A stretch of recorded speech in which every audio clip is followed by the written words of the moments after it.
On behalf of the Maroondah Interfaith Network, I welcome you here. It's good to be gathering face to face. We've certainly not had many face-to-face gatherings over the past 3 years, and COVID still hangs over us to some extent. Using Zoom has been good, but I think there's something special about actually gathering together, and especially perhaps when we come from different cultures and different backgrounds, we present ourselves to each other in different ways. Whatever your background, whatever your tradition, whatever your religious affiliation or none, we welcome you. And as we gather, we also acknowledge the Wurundjeri people who've cared for this land for many thousands of years, and we acknowledge their elders past and present. We're delighted to have most of the people who've led our seminars on compassion over the past 18 months here. And today my hope is that we can actually bring those various contributions together. Just before we do, let's just have a moment of silence and silent reflection, just for a few moments as we prepare ourselves, and let's focus our minds on compassion, compassion for others, the feelings, but more than the feelings, the attitudes that can be in our hearts and in our minds.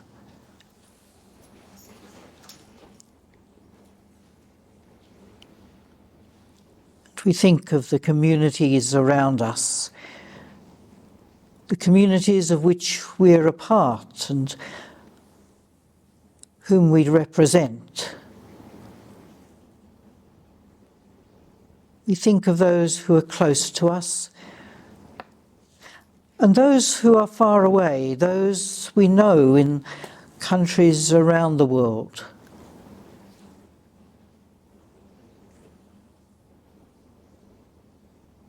And our hearts and our minds go out in compassion, particularly for those who are suffering at the moment,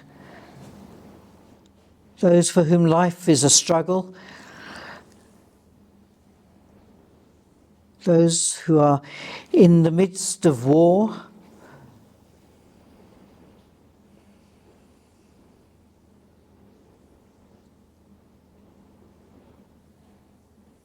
and our prayer is that this occasion might be an occasion where we come together in peace and we come in respect for each other.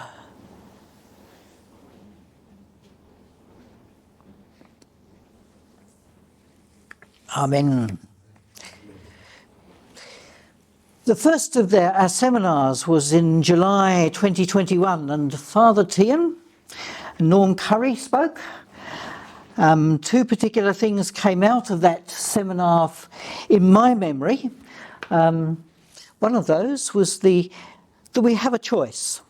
We can operate out of love, or we can operate out of fear. And secondly, our religions can be inclusive of all people, or they can be exclusive.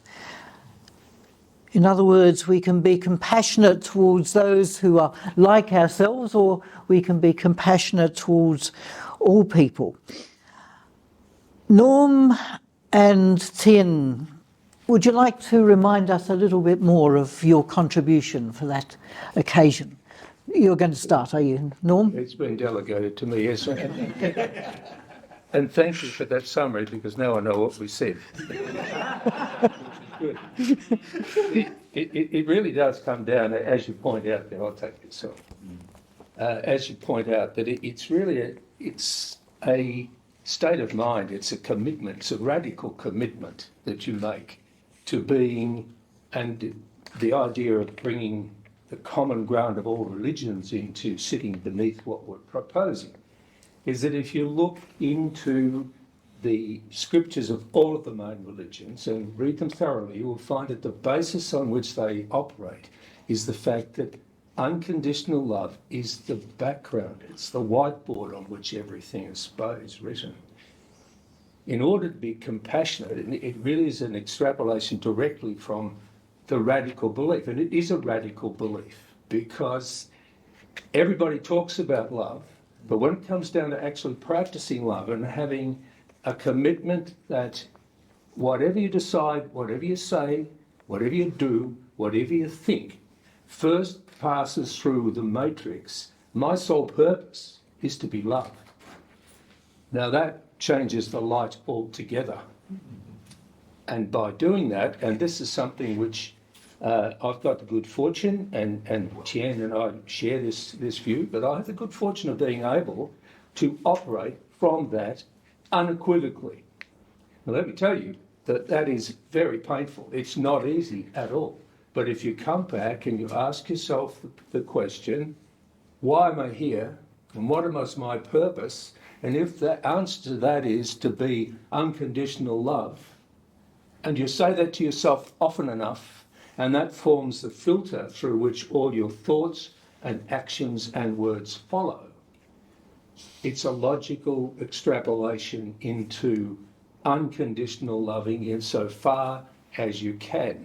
So our response is a very simple one. It seems like a simple one, but it's actually very hard. And what it recognises, come back to the point because it's quite impactful.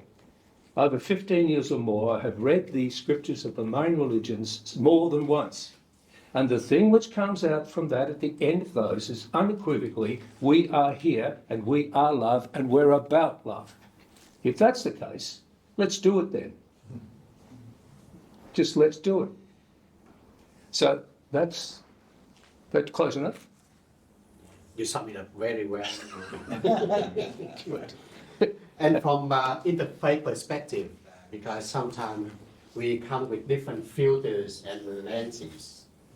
And Norm and I, and also Stuart Shallow, we worked together for 3 years or more on Love Dialogue. And we believe that this approach includes all. Our second seminar reflected on Buddhist perspectives and was led by Damien. And my memory of that seminar was he emphasised the importance of compassion being balanced by wisdom.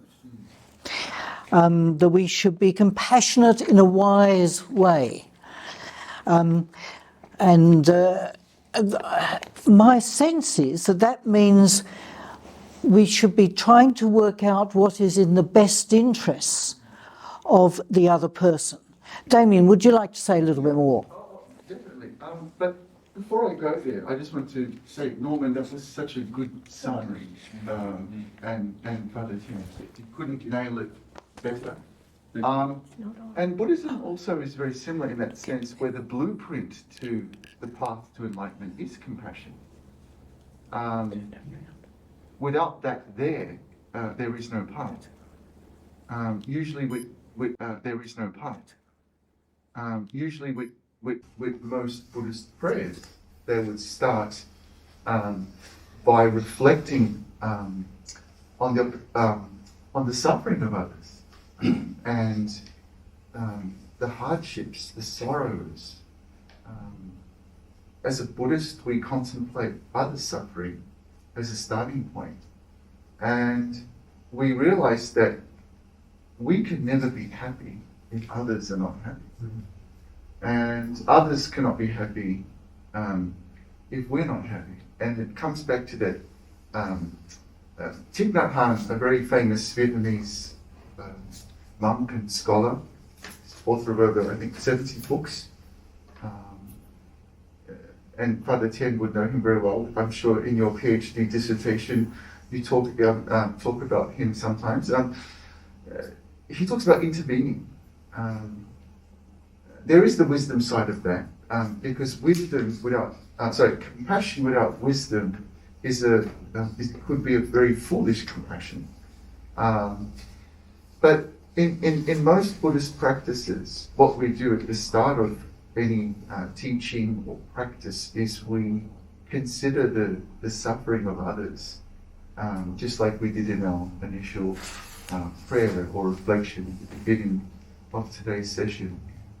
And we we use that as our stepping stone to enlightenment, because for a Buddha to reach full awakening, one must also accumulate a storehouse of virtue. One doesn't become a Buddha overnight, just like we don't become a good Christian or Sikh or Muslim overnight. I just want to read you a few verses from a very famous prayer, which is really focused on compassion. And this just gives you a taste of the Buddhist path of practice, because we always start with others. And without others, we are really nothing. And I know in many of the seminars that we had, we talked about community and how community is also an important part to happiness. This is a prayer by Geshe Lamtri Tampa, and this is called the 8 Verses of Mind Training. And much like Norman said, we just do it. You go into the battlefield and you sacrifice yourself. That is compassion. And I'm just going to read 4 verses for you. Just take about a minute. And it gives you a sense of the Buddhist path to compassion. May I always cherish all beings with the resolve to accomplish for them the highest good that is more precious than any wish-fulfilling jewel. When I'm in the company of others, may I regard myself as inferior to all, and from the depths of my heart, cherish others as supreme. In all my actions, may I watch my mind. This is where the wisdom component comes in. And as soon as disturbing emotions arise, may I forcefully stop them at once, since they will hurt both me and others. So one thing I'd like to add at the end or the conclusion to this compassion series is that mindfulness and meditation is an important integral part of practice in terms of Buddhist compassion. When I see ill-natured people overwhelmed by wrong deeds and pain, may I cherish them as something rare, as though I had found a treasure trove. There's 8 verses altogether. I'm not going to read them all, but you can get a sense of the taste of Buddhist compassion. So apart from that wisdom component, Buddhism also emphasizes mindfulness. And when mindfulness is at its peak, we see the suffering of others, and we realize that we can never be happy when they are suffering. Thank you. Thank you, Damien. Can I just make one more comment about the Buddhist tradition and pick up something that the Venerable Geshe spoke to us about? One of the things he said was that love can be attachment, but that's not what it should be.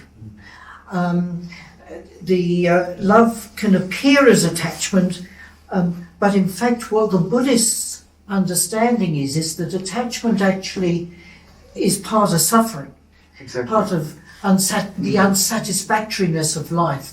Whereas if we're truly concerned about the well-being of others, that is a love that's positive, that is affirmed. That's the love that's affirmed. Exactly, and this is reflected in a lot of the earliest Mahayana Buddhist texts. For example, the Diamond Sutra. When one gives to others without the concept of a self, a giver and a receiver. Otherwise, they'll be caught up with the concept of an I, or a being, a living being, a self. And in the Buddhist sense, this is the primary cause of suffering. And if you want to eliminate the suffering of others, you must realize that suffering is rooted in ignorance, because we don't see the true nature of things. We see everything as being, well, Buddhist talks about seeing things as a projection of mind, because everything arises due to causes and conditions. I'm not talking about a nihilism here, but very much as you said, when we practice compassion, we do that without the notion of a self, a giver and a receiver. Otherwise, we'll be caught up in the notion of a self, a being, a living being, which the Buddha even says, if one sees me in form and beseeches me in sound, he or she is on a mistaken path and does not really see the Tathagata. So one must do that with wisdom. And so true compassion, ultimately, in a higher sense, lies, it can really be developed when one sees the nature of existence. Renunciation takes place, and then one opens up to others. Thank you. Thank you. The third seminar was led by Swami Sundarshananda from the Hindu traditions, the Vedanta Society.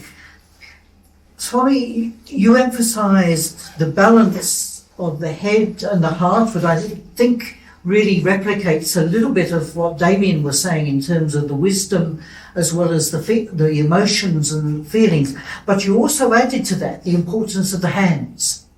So head, heart and hands was what I remembered from your contribution.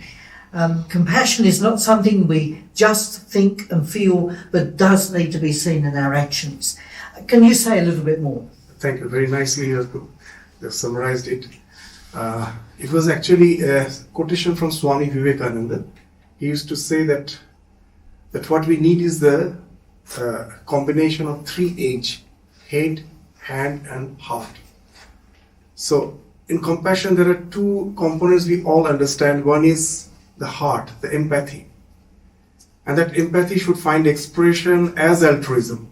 If I just feel but I do nothing, that doesn't enter in compassion.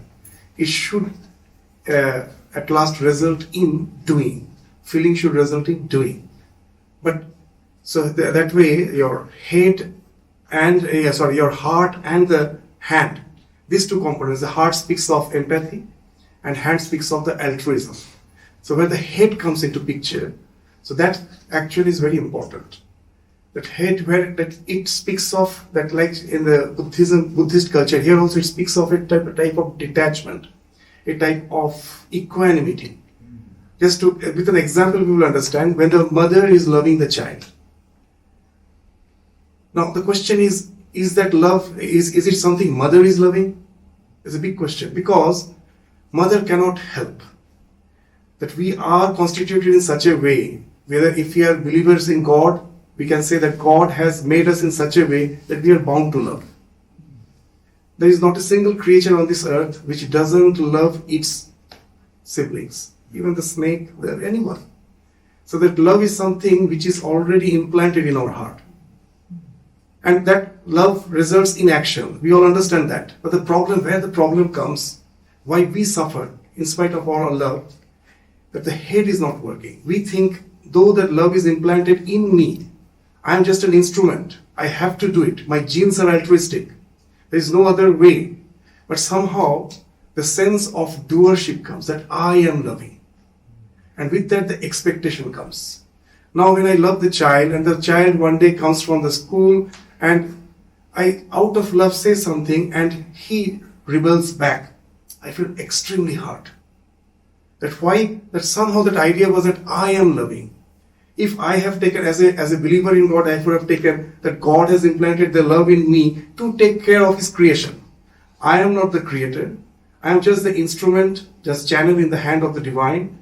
God is taking care of His creation. This child has came with his own temperament, own latent impressions. He will grow accordingly.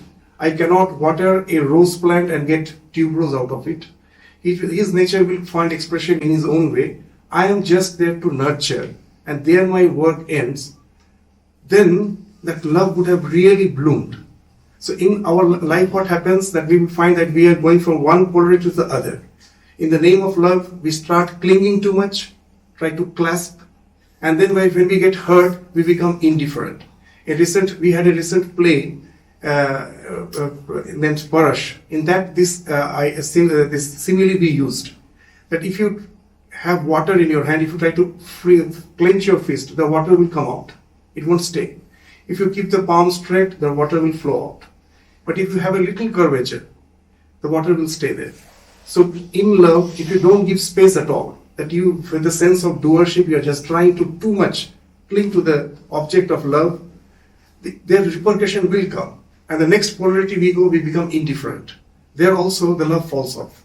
We should have that, the hate, that sense of detachment, that I'm just the instrument. Love is something which is in my genes. The God has created in me in such a way that if there is no ignorance, I'm bound to love. The ignorance comes and obstructs that. If it is not there, I'm bound to love. And God is, through that love, is doing His work. Let me not have an expectation. That expectation comes from the sense of doership, that I am loving, which is not the true notion. The moment that comes, then that ignorance comes into picture. So we have always to be always aware of the fact that the love is something which is flowing through me. I am just the instrument in the hand of the divine. Through me, God is taking care of His creation. I am just doing as just like a pen in the hand of the author. The pen can never claim that I am writing the book. It is the author who is writing. I'm just a pen in the hand of the author. It is he who is doing to me, and there it ends. But if you don't have the idea of doership, naturally the question of expectation, the result, that also doesn't come. And the moment that comes into picture, this doership and enjoyship, it comes into picture, the moment the love is going to be tarnished, it can never be true love. So that was the main theme of my discussion. So in Bhagavad Gita also that idea is there, we mentioned that there's this particular word has been used, abhisneha. In Sanskrit, sneha means love, compassion. And Bhagavan Krishna there he's saying, anabhisneha, the one who is a equipoised person, he is not having abhisneha. Abhisneha means infatuation. In the name of love, we start expecting. That's why we will find that when my near and dear one, my own children, is in the ICU for some reason, the doctor will just will be just making it sure that I am not in the ICU. Why? That my concerns will be actually harming the patient. So this is a very fine differentiation between love and infatuation. That in the name of love, the one whom I love, if I am near him, I will be doing harm to him because of my too much of concerns. A doctor never operates on his own son, never does it, because he knows that instead of love, the concerns, the infatuation will come into the picture. So he will always allow the other doctor to operate on it. So that's why that love has to be with always synthesized with that head factor, where the detachment has to work, where I have to be equipoised, always aware of the fact that I'm just an instrument doing my best. I'm using all my faculties to do my best, and that all those faculties God has given me, and there it ends. Rest all, God is taking care. So that was the idea which we were trying to highlight. Thank you. I think something of that comes up in some of the other contributions, but it's good to have that reminder that it's not ultimately us. Yes. Yeah. The fourth seminar was led by Lucas Taylor from a Christian perspective, and more specifically focusing on the emphases of the Uniting Church. Those of you who saw that seminar may remember that Lucas's wife Sharon introduced us to Fresh Theatre and how that theatre is being used to help young people at risk. Well, today is the last performance of the Fresh Theatre this afternoon, and that's why Lucas isn't here. So he sends his apology. David also participated in that seminar, and he reminded us of some of the things that were going on in the work of the church in relation to East Timor. David is sort of representing Lucas, and without beard. yes, right. And would you like to say a little bit more as to what we were? Fine, thank you, Philip, and thank you very much for inviting me to speak. I'm speaking on behalf of Lucas Taylor, and he sends greetings to everybody to hear and to share the words. What I've done is I've penned some words which were, as Lucas had discussed at that last seminar, and he emphasising the idea of the word passion as being central to the Christian message of suffering, empathy, suffering, and also a radical way of humans looking at life. So I'm going to read some of what Lucas said. I'll add some of my own words, and we'll see how we go from there. So, in his address on Christianity, compassion, empathy, solidarity, justice, Lucas said, the key tenet of Christian faith is about the passion of Jesus and the call for Christians to live out the task of enduring and bearing their own burdens with others, even to the point of suffering with and for others. If the foregoing statement is about compassion, then a foundational aspect of Christian understanding is expressed in solidarity. And solidarity leads to the Christian call for justice. The Reverend Dr. Martin Luther King expressed this succinctly as, what value is there in pulling a drowning people from a raging river if you never stop to ask who was pushing them in the river in the first place? Injustice anywhere is a threat of justice everywhere. You may recall that I spoke to this seminar in regard to the Ringwood congregation's involvement with the people of Timor-Leste and how we engaged over the years with people who had suffered at the hands of oppression and suffering and emerged and grown as a young nation with all the challenges that brings. During that period of time when I visited Dili, or when we had them coming to visit us, we learnt of the absolute pain of a nation going through its birth pangs, resulting in death, suffering and area. And as we've witnessed this young nation where more than 50% of the population was under the age of 15, it is growing up. It's probably going through what we may call the teenage stage, and it's also reconciliation of the oppressors, whereby there is very strong relationship between Timor-Leste and the Indonesian peoples. So we have not visited Dili during the COVID years, but we continue to listen and for any new initiatives that maintain the connection of love, empathy and support for the people in Timor-Leste, a means of sharing the burden and sharing the injustices as best we can.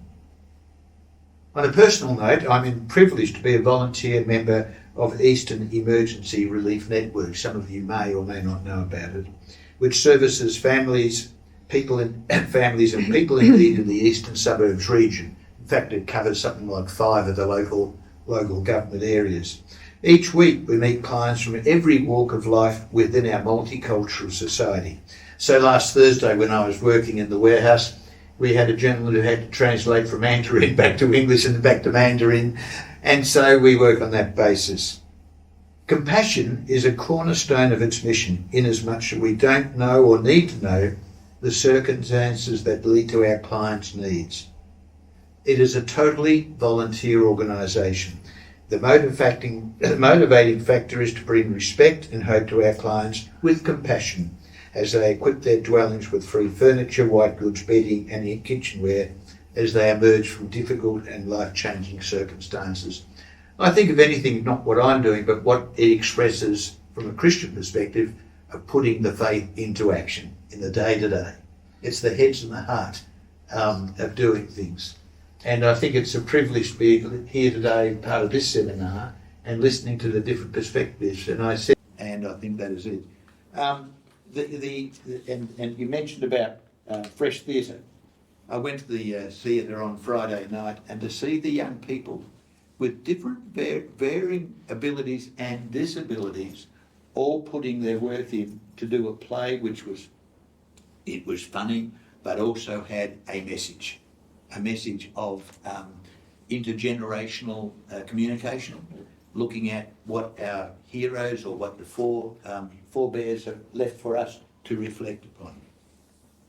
In closing, Lucas shared the following prayer. Pray for those who are hungry, but pray harder for those who will not feed them.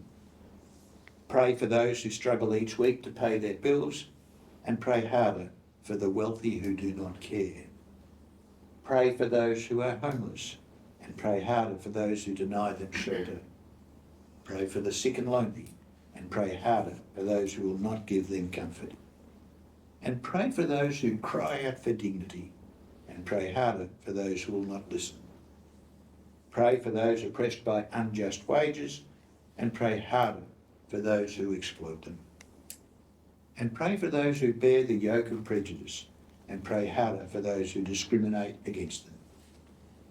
And pray for those whose basic needs are denied, and pray harder for public officials who cater to the greedy and ignore those bound unjustly. Amen. Thank you. Thank you. Our fifth seminar was this year, and it was led by Nagesh Adwadia. Hey, already. Yes, and from a Zoroastrian perspective. One thing that stood out for me in that seminar was your example of King Cyrus, a great and compassionate king. I think your reminder that compassion must be combined with integrity, and the Zoroastrian emphasis on righteousness was something that came through that. So perhaps you'd like to say a few more words. Okay. Thank you. And I feel very honored to be in the presence of you guys. My knowledge is very limited, but I'll try and do my best. Yeah, look, listening to some of the stuff, I actually made a few notes. And one of the things that this is just sort of going a bit at a tangent is that I personally believe that we as humans are not really capable of unconditional love in the true sense of the word. Because if we were, there'd be many, many more people who are already practicing it.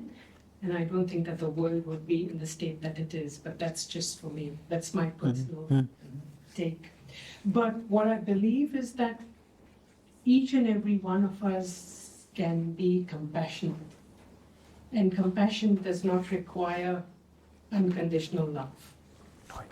We can be compassionate, and that's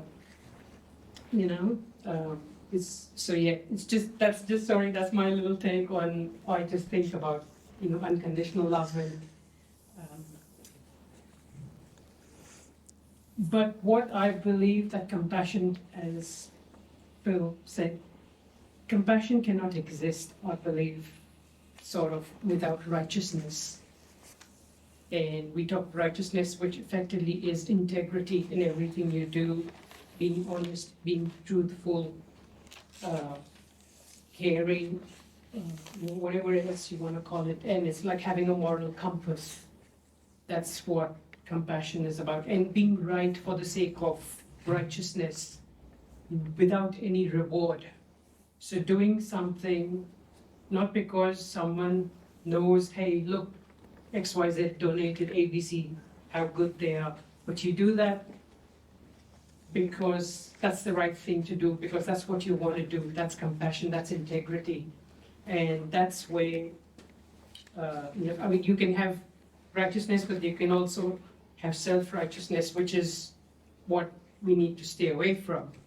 And like, I also beg to differ slightly, is that life is to be lived, and life actually is about happiness, not necessarily about suffering and sorrow, because the way we look at it is if you're happy internally, I'm not talking of the external materialistic happiness, if you're happy internally, you can then bestow some happiness onto the other person, and you can lighten their load a bit, but it's by giving happiness to the other people that we look at it. And we also sort of look at that no one, and this is coming back to equality, that there is no one who is superior or inferior. We are all one, and everyone is equal, and we all have to embrace life, but we have to do it with humility as well. And ultimately for us, the three basic tenets of my religion are good thoughts, good words, and good deeds. And we say it as humata, hukta, parvasta. And that is a very easy thing to say, but it is very, very difficult to live by.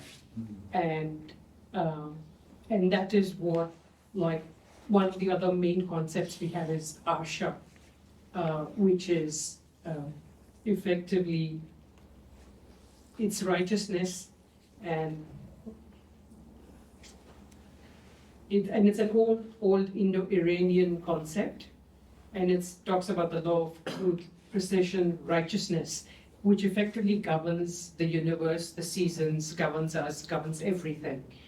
And so, so that's where I guess righteousness and integrity go hand in hand. And effectively, even very similar to what Swamiji was saying about, being compassionate is where you feel the pain of another, and that is dealing with the heart. And then you understand that that person is in pain, which is part of the head. So it's interesting how there is the commonality amongst everyone. And and Cyrus the Great is a very good example of a Zoroastrian king, and he is credited with the very first human rights charter that exists was by Cyrus the Great, and the original is there in the British Museum, and the replica of it sits in the New York, at the UN New York building. And he's the only Gentile or non-Jew who's mentioned in the Torah, in the Bible, and in a couple of other books. So but he was by no means a person who had unconditional love, but he had a lot of compassion, and he chose to govern his very vast empire by using persuasion, gentle persuasion, or I think maybe even tough love at times, but not by being ruthless and domineering. So the subtle art of being persuasive. So so that's a bit of, I don't know if I've done justice to what you were after, but that's in my very humble. But thank you. Thank you. Yes, thank you, Nagesh. Yes, that's good. And certainly brings some other elements there out. And part of it, we've been talking a lot about individual compassion, but part of it also is how are we compassionate as a society, and how should our leaders sort of be compassionate, and that's a really important theme. Our seventh seminar was presented by Jasbir Singh from the Sikh community, and Jasbir spoke of the recognition of the divine light in all people as the basis for compassion, if I understood that correctly. It's the respect for others that motivates us in compassion. Perhaps you can say a few more words, Jasbir. No, thank you for having me here. I believe, or not my belief, the belief of my friend, my guru, that ultimately faith is, compassion is blessed by the divine, and we also believe in the law of karma, that when you sow, so shall you reap, and it's not just in action, it's also in thoughts. If I would even think of something evil of you, I'm already committing a sin and creating thorns in my future. Whatever I'm enjoying is what I've done, and I'm enjoying that now. If I continue enjoying goodness, I have to sow better good seeds so that can continue. And to sow seeds, we are all like in a garden that's got many flowers, different type of flowers, different type of seeds as created by the Creator, but they all get sources from the same soil, and they all grow from little seedlings into buds, into flowers, into fruits, and then they wither away, then the whole process restarts again. So compassion for us, which is written in our scriptures, is called daya. Daya means, first and foremost, even to have that, you have to have the belief that the divine exists within me, and the same divine that exists within me exists within all. Cyberman, Joel has story, the same light, the same source. You can call him anything you want according to your faith. The source is the same. It's his wish. He want to have a colorful garden of different kind of people, red, yellow, black, and white. I remember many years ago, back in Singapore, 40 years ago, we used to go and study tuition. And the priest used to sing in the gospel, red and black, red and yellow, black and white, all are precious in his heart. Jesus loved the little children of the world. So that already told me that ultimately, if he loves the children of all the world, whether you're a Christian or not a Christian, it cross across the borders of faith, which we have created. That yes, we have to follow and honor the way God has created us towards Him. That's His wish, that is Him. He's the director, we actors, and we act according to how He wants to see the movie go. But we are mindful that He has given us guidelines in every faith, whatever we believe in. And we try our best, number one, to understand the guidelines. And in our faith, Gurbani is at a 4th level. I can read the Gurbani, I can have a translation. It's just a translation. To really understand it, I need to go into a 4th spiritual level. I have to sit down and meditate until I can hear celestial sounds, concentrate on that, and it brings me to the next realm, where then I read it, it gives me a different meaning. So it's more spiritual. When I see spiritual, the scripture says, Bura palapo kisnu kiyin, sagle jeet mari. Who can I call bad? For they are all your creation. And then, which is not easy, like someone mentioned earlier. It's not easy to practice. It's easy to talk about it. It's easy to preach. But do we actually practice it in our daily life, in our thoughts, in our thought process? And then it says, Hum nahi change, bura nahi koi. I'm not good, nobody is bad. That is creating humility within us, which then brings out the compassion. And if we see God in everyone, then we need to have compassion. You know, and compassion is easier said than done, because whenever you see somebody suffering, straight away prayer goes out. No doubt the person is suffering according to their deeds they have earned accordingly, because God has given us a brain to think. You do right, these are the consequences. You do wrong, that are the wrong. Whatever path you take, there are consequences according to our choices. You know, it's a bit of CBT, cognitive behavior therapy. What we hear, what we see, we process, and we either react or we respond. It's how we regulate our thoughts, our emotions.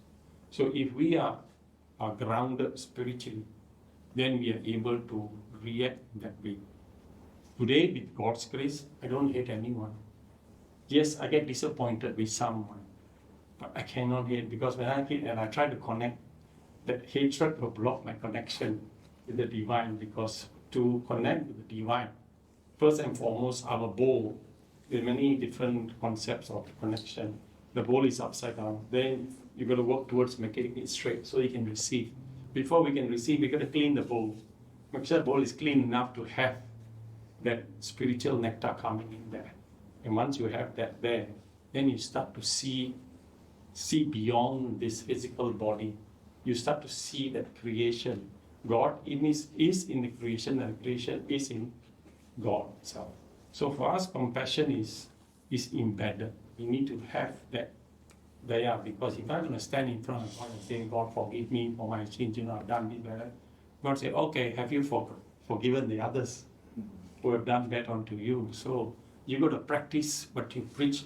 Scripture says, if you don't practice what you preach, you come and go in the cycle of birth and death, because you speak but you do not practice. So there, forgiveness brings you the compassion. And the scripture says, Jahan khimma te aap. Where there's forgiveness, God stands next to you. When we try to take action ourselves, then God says, okay, all right, you want to use your own mind, go ahead. But sometimes we just do a prayer. It's not easy. It's not easy. God bless. I don't know why the person is hurling abuses at me, why they do not understand. It's a very complex world. So the best you can only do is, first and foremost, check yourself. Once I'm okay, wherever you sit, you will spread the fragrance of compassion. many years ago, I was in Birmingham, London, and I was a young guy, I'm still young, 35 years ago. And we used to run a lot of youth camps, and I said, I try to tell the youth, people don't understand, they argue with me. Then that one of our disciples who was there in the place of worship told me, just be a flower. I'm like, what? When this guy is going flower, I'm talking about this problem, people are not listening, to the message. You just be a flower. I said, no. I said, just be a flower. I said, does a flower tell you to smell? I said, no, it just sits there and spreads the fragrance. So wherever you go, you just spread the fragrance, spread the love and compassion. So compassion it is not easy, I would admit, because there's a constant battle in my mind here. The battle is no more physical. You can fight all the physical battles, but you'll never find the peace until you find the battle within the mind. And the battle within the mind is the toughest to fight, because at any one time, the 5 teeth, the calm, the low, more fighting with the lust, the greed, the attachment, the ego. Any one time, even though I'm speaking, there's a certain ego creeping up. Oh, see, I've got an audience, people are listening. I got to fight that too, because as God speaks, so do I speak. It's not me, nothing is mine. Mera mujhme kuch nahi, jo kuch hai so tera. Whatever I have nothing. Whatever I have is yours. If whatever I have is given by you, God, then how can I give and say it's mine? So when we have compassion, when we are giving, the person receiving is on a higher pedestal than I physically in this physical world trying to give, because I can only offer and thank God for using me to serve someone, serve His creation. Because whatever I have, this is not mine. If I at birth was not physically well, I would not be sitting here today. For He decided, or God decided for me to be what I am today. I'm trying my best. He had given the teaching. I know this is again subjective. And yes, God has given us a gift. We enjoy, we live a happy life, we live a family life. But again, we have to put them on the path of divine, because when you are attached to the divine, compassion actually starts to flow in you. The daya will keep coming in you. So daya again is, I would say, is not easy. We talk, I've spoken in many forums, I heard many people, but I always go back and check myself. Have I just gone to a forum and just spoke and just came back? Do I need to practice? So when I come across that line that says, over there say, Aapna kare, aavad jaavad janme mare. You preach to others, you talk about so many things, but are you practicing it yourself? That's where the battle starts. Then you sit down and meditate. God, give me the strength that I may be able to portray that. And once you reach a certain level, all faith seeks to exist. The only faith of the divine exists. And when you travel, which have not done yet, those who have, they sit among all those spiritual souls who are just sitting down there meditating from all over. You'll be surprised to meet all the different uplifted souls sitting in that spiritual space.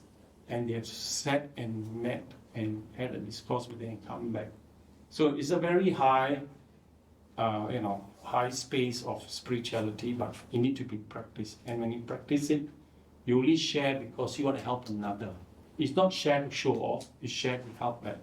Wow, this is something beautiful. I'm going to share with you. Help anyone. I have 5 cents, you need 5 cents, I'll give you 5 cents. It's okay. I can manage. But not suffer and say, oh no, I need to suffer. We don't believe in that. We believe God gave us whatever He given us. We accept the gift, but we never forget the giver. And whatever the gifts are given to us are not us. And when we can, we help others. That's why that's helping of others, giving your time to those who need.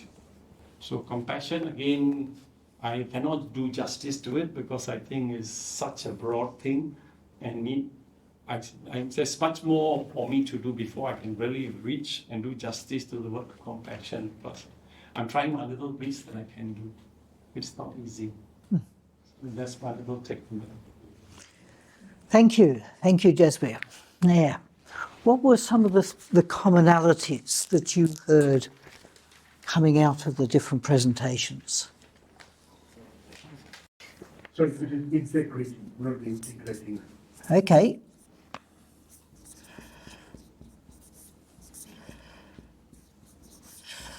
Yes.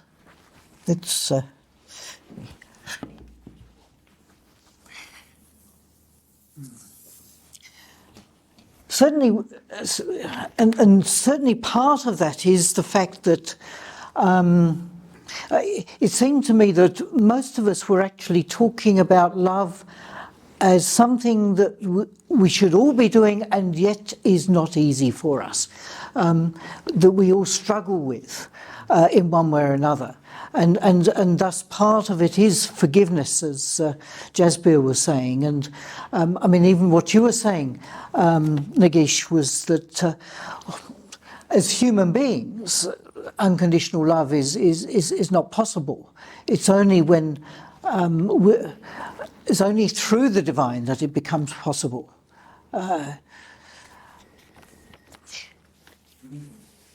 Yes. So non-attachment and self-esteem. Non-attachment, yes. Non-attachment. So detachment, yes. Yes. And selflessness.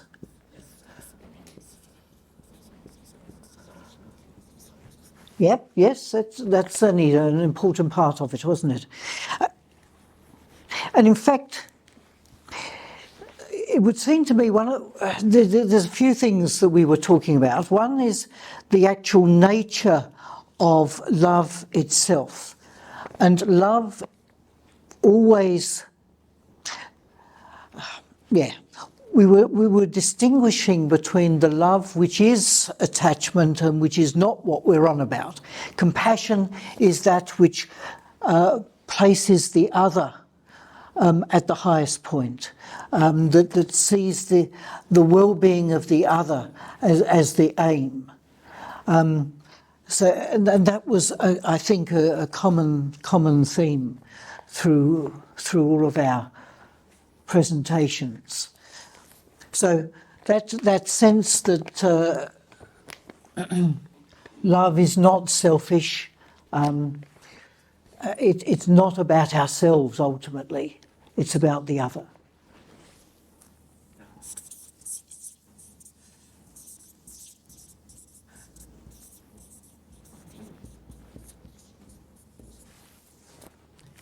Hazel. Has to involve action. Something. Got to do something. So while for all of us there is an element of emotion, there's an element of feeling and so on, it goes beyond those and it involves actions. It involves the hands. It involves what we do, and that's where, if we come to the idea where the idea of wisdom also comes in, it seems to me that we're not doing just, we're not acting just out of the sense that this is a good thing to do. We're actually acting out of a sense that this is going to promote the well-being of others in one way or another. Yeah, it's a way of showing respect for others. Yeah. And as Lucas, you're representing Lucas Taylor, as I said, it's also justice as well. Just praying for. So that was very touching. I'm not sure if it was from him or you. And that was Lucas. Lucas, yeah. Yeah. It's very touching.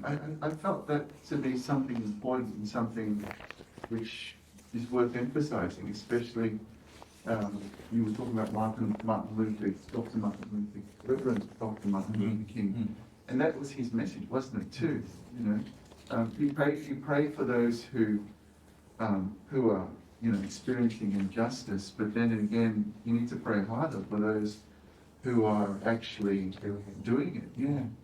I think what it brings about is the theme which I find commonality with each of the speakers today is that I wonder, from a religious point of view, we're almost fighting humanity as it stands. That it's our humanness that creates the divisions, it's humanness that creates the non-divine. And it's a real battle of the mind to be able to do that.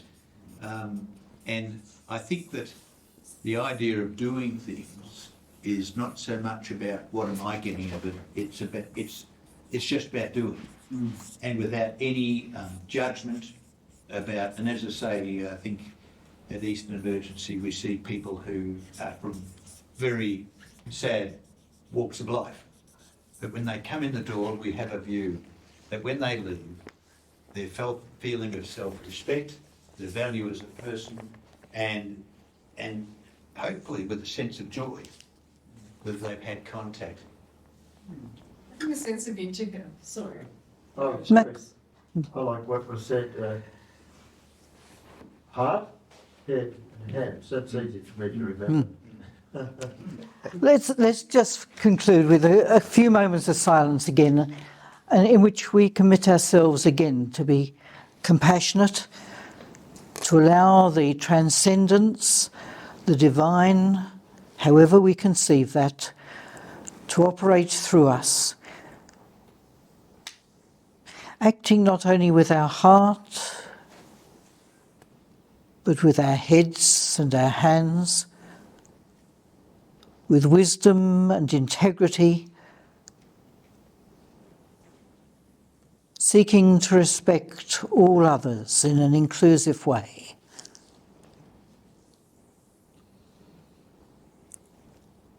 May our spirits be inspired to be compassionate towards all.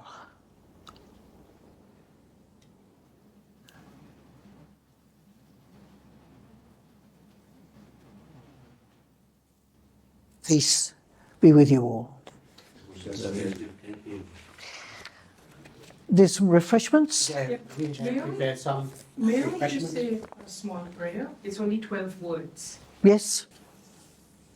Hashem Wahu, Vahishtem Asti, Ushtaf Asti, Ushta Ammai, Hayatashai, Vahishtai, Hashem. That's it. And I'll give you the translation. Is righteousness is the best good, and it is happiness. Happiness is to him or her who is righteous, for the sake of best righteousness. Thank you. Thanks very much.